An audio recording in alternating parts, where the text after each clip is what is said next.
ಮಾಡ್ತಾ ಇತ್ತು.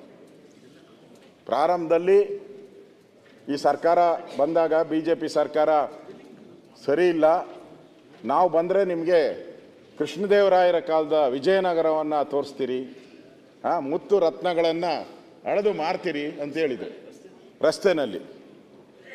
ಈಗ ನಾವು ನೋಡ್ತಾ ಇದ್ದೀರಿ, ಬೆಂಗಳೂರಲ್ಲಿ ಬಂದಿದೆ ಮುತ್ತು, ಅದೇ ಜಲ್ಲಿಕಲ್ಲುಗಳೆಲ್ಲ ಕಿತ್ಕೊಂಡು ಬಂದು ರಸ್ತೆಯಲ್ಲೂ ರಾಶಿ ರಾಶಿ ಬಿದ್ದಿದೆ. ಅಷ್ಟು ಬಿಟ್ಟರೆ ಇನ್ನೇನು ಇಡೀ ರಾಜ್ಯದ್ದೇ ನಾನು ಹೇಳ್ತಾ ಇರೋವಂಥದ್ದು.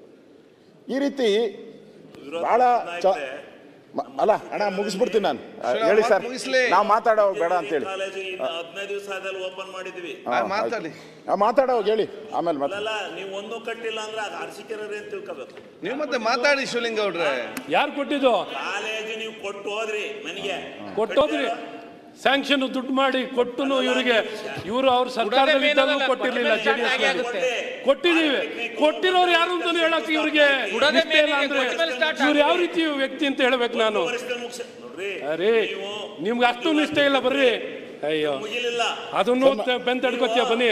ಈಗ ಚರ್ಚ್ ಕಡೆ ಹೇಳ್ಬೇಕು ಗಟ್ಟಿಯಾಗಿ. ಯಾರ ಕಾಲದಲ್ಲಿ ಯಾರು ಯಾವ ಕೊಟ್ಟಿಲ್ಲದ ಕಾಲದಲ್ಲಿ ನಾವು ಬಂದಾಗ ನೀವು ಕೇಳಿದ್ರಿ, ನಿಮಗೆ ಅವ್ರ ಕ್ಷೇತ್ರ ನೀವು ಯಾಕೆ ಮಾಡ್ತೀರಿ?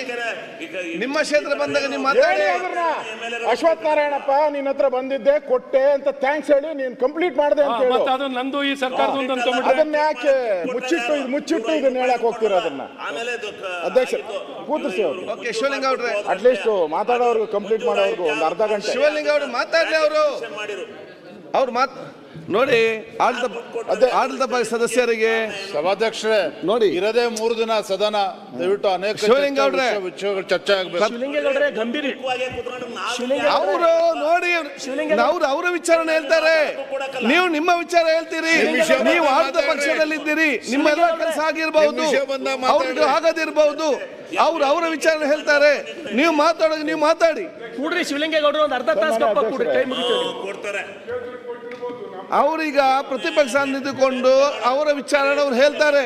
ನಿಮ್ಗೆ ಬೇಕಾಗಿ ಅವ್ರು ಹೇಳ್ತಾರ, ನಿಮ್ಗೆ ಬೇಕಾದಾಗೆ ನಿಮ್ಗೆ ನಿಮ್ಮಲ್ಲಿ ಏನು ಅಭಿವೃದ್ಧಿ ಆಗಿದೆ, ಏನಾರ ಡೆವಲಪ್ಮೆಂಟ್ ಆಗಿದೆ, ಅದನ್ನ ಯಾವಾಗ ಕೊಡ್ಲಿ ಮಾತಾಡ್ಲಿಕ್ಕೆ ನಿಮ್ಗೆ ಮಾತಾಡಿ ಮತ್ತೆ ಬೇಕಾದ್ರೆ ಯಾವಾಗ ಒಮ್ಮೆ ಬರುದು, ಮಾತಾಡಿ ಹೋಗುದು, ಮತ್ತೆ ಮನಸ್ಸು ಬಂದಾಗ ಬರುದು, ಇಲ್ಲಿ ಕೂತ್ಕೊಂಡು ಬೇರೆಯವ್ರಿಗೆ ಬುದ್ಧಿ ಹೇಳುದು. ಅಧ್ಯಕ್ಷರೇ, ಅವ್ರು ಮುಗುಬಟ್ಟು ನೀವು ಕೂತ್ಕೊಳ್ಳಿ.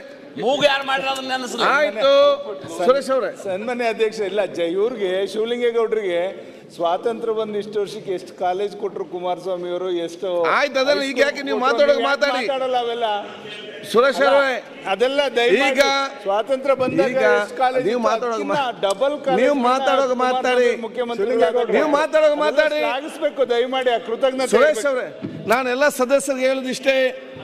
ಒಂದ್ ಸೆಕೆಂಡ್ ಸುರೇಶ್ ಅವರೇ, ನಾನೆಲ್ಲ ಹೇಳುದಿಷ್ಟೇ, ಈ ಚರ್ಚೆ ಬೇಗ ಮುಗಿಸ್ಬೇಕು. ಅವರವ್ರ ವಿಚಾರವನ್ನು ಹೇಳ್ತಾರೆ. ಕೆಲವು ಕಡೆ ಡೆವಲಪ್ಮೆಂಟ್ ಆಗಿರ್ಬೋದು, ಕೆಲವು ಕಡೆ ಡೆವಲಪ್ಮೆಂಟ್ ಆಗೋದಿರ್ಬೋದು. ಆದವ್ರು ನಾನು ಹೇಳ್ಬೋದು ನನಗೆ ಆಗಿದೆ ಅಂತ ಹೇಳಿ ಅಲ್ವಾ? ಅದು ಅವರ ವಿಚಾರ ಹೇಳ್ತಾರೆ ಇದರಲ್ಲಿ. ಅದಕ್ಕೆ ಬೇಕಾಗುವಂತಹ ಎಲ್ಲ ಉತ್ತರ ಸರ್ಕಾರ ಕೊಡ್ತದೆ.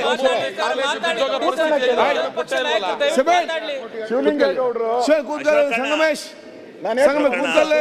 ಒಂದೇ ನಿಮಿಷ ಈಗ ಮಾಡಬೇಡ ಸ್ವಲ್ಪ. ಶಿವಲಿಂಗೇಗೌಡ್ರೆ ಆಯ್ತು. ಈ ಶಿವಲಿಂಗೇಗೌಡರು ನೋಡಿ, ಅವ್ರಿಗೇನೇನು ಅನ್ಸಿದ್ಯೋ, ಅಧಿಕಾರದಲ್ಲಿ ಇರುವವರು ಪ್ರತಿಪಕ್ಷ ಟೀಕೆಗಳನ್ನು ಕೇಳಿಸುವಂತಹ ಶಕ್ತಿ ಮತ್ತು ವ್ಯಕ್ತಿತ್ವ ಬೇಕು, ತಾಳ್ಮೆ ಬೇಕು. ಆಯ್ತಾ? ಹೇಳಿ ನೀವೆಲ್ಲವೂ ಕೂಡ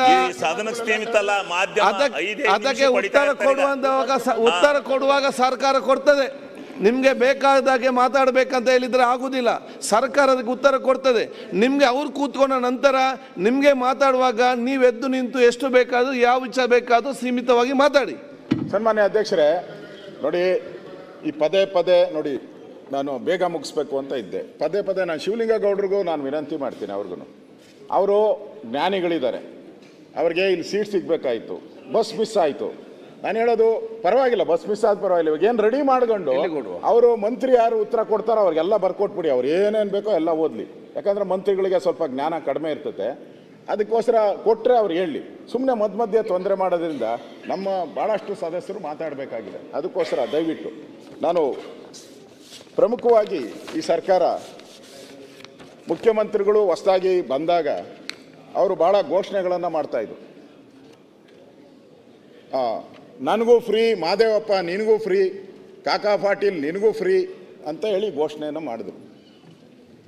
ಈಗ ನನಗೂ ಅನುದಾನ ಇಲ್ಲ, ಕಾಕಾ ಪಾಟೀಲ್ಗೂ ಅನುದಾನ ಇಲ್ಲ, ಮಾದೇವಪ್ಪನಿಗೂ ಅನುದಾನ ಇಲ್ಲ. ಆ ಪರಿಸ್ಥಿತಿ ಇವತ್ತು ಕರ್ನಾಟಕದಲ್ಲಿ ನಾವು ನೋಡ್ತಾ ಇದ್ದೀವಿ. ಸಿದ್ದರಾಮಯ್ಯನವರ ಬದುಕಿನಲ್ಲಿ ಕಪ್ಪು ಚುಕ್ಕೆ ಇದೆಯೋ ಇಲ್ವೋ ಗೊತ್ತಿಲ್ಲ, ಆದರೆ ಅನುದಾನ ಕೊರತೆಯಲ್ಲಿ ಕಪ್ಪು ಚುಕ್ಕೆ ಅಂತೂ ಇಟ್ಬಿಟ್ಟು ಹೋಗಿದ್ದಾರೆ ಸಿದ್ದರಾಮಯ್ಯನವರು. ಇವತ್ತು ನಾವೇನು ಗ್ಯಾರಂಟಿ ಕೊಡಬೇಡ್ರಿ ಅಂತ ಹೇಳಿಲ್ಲ. 5 ಇದ್ದೀರಾ, ಇನ್ನೊಂದು 50 ಸೇರಿಸ್ಕೊಳ್ಳಿ, ನಮಗೇನು ಬೇಜಾರಿಲ್ಲ, ಮಾಡಿ. ಆದರೆ ನೀವು ಗ್ಯಾರಂಟಿ ನೀವು ಮಾಡಿದಂಥ ಸ್ಕೀಮ್ನೇ ಇವತ್ತು ನಿಮ್ಮ ಸದಸ್ಯರೇ ಟೀಕೆ ಮಾಡುವಂಥ ಪರಿಸ್ಥಿತಿಗೆ ತಂದಿದ್ದೀರ. ನಾನಲ್ಲ ನಿಮ್ಮ ಸದಸ್ಯರೇ. ಒಬ್ರು ಹೇಳಿದ್ದಾರೆ, ಗ್ಯಾರಂಟಿ ಕೊಟ್ಟರೆ ಎಲ್ಲ ದಿವಾಳಿ ಎದ್ದೋಗುತ್ತೆ, ಸಡಕ್ ಮೇಲೆ ಒಂದು ಬುಟ್ಟಿ ಮಣ್ಣು ಹಾಕೋಕ್ಕೂ ಇಲ್ಲ ಅಂತ ಹೇಳಿದ್ರು ಕಾಂಗ್ರೆಸ್ ಅವರು. ರಾಯರೆಡ್ಡಿ ಹೇಳ್ತಾರೆ, ನಾನು ಗ್ಯಾರಂಟಿ ಯೋಜನೆಗಳು ರಾಜ್ಯದ ಬೆಳವಣಿಗೆ ಮೇಲೆ ಪರಿಣಾಮ ಬೀರಿದೆ. ಹಣಕಾಸಿನ ಕೊರತೆಯಿಂದ ರಾಜ್ಯದ ಯಾವುದೇ ಕ್ಷೇತ್ರದಲ್ಲಿ ಅಭಿವೃದ್ಧಿ ಕಾರ್ಯ ನಡೀತಾ ಇಲ್ಲ. ನಾನು ಹೇಳಲ್ಲ, ರಾಯರೆಡ್ಡಿಗೆ ಬುದ್ಧಿ ಹೇಳ್ಬಿಡಿ ನೀವೇ. ನಾನು ಕೆರೆ ತುಂಬಿಸುವ ಯೋಜನೆ ಬರೋಬ್ಬರಿ 950 ಕೋಟಿ ಅನುದಾನ ಬಂದಿದೆ, ಆದರೆ ಕಾಮಗಾರಿ ಅಗತ್ಯ ಭೂಮಿ ನೀಡಲು ಯಾರು ಮುಂದೆ ಬರುತ್ತಿಲ್ಲ. ರಾಜ್ಯದ ಯಾವುದೇ ವಿಧಾನಸಭಾ ಕ್ಷೇತ್ರದಲ್ಲಿ ಅಭಿವೃದ್ಧಿ ಕಾರ್ಯ ನಡೆಯುತ್ತಿಲ್ಲ. ಯಾರು ಹೇಳ್ತಾ ಇರೋದು? ಮುಖ್ಯಮಂತ್ರಿಗಳ ಕಾರ್ಯದರ್ಶಿ. ದಾಖಲೆಗಳು ಕೇಳಿದ್ರೆ ದಾಖಲೆಗಳನ್ನು ಕಳಿಸ್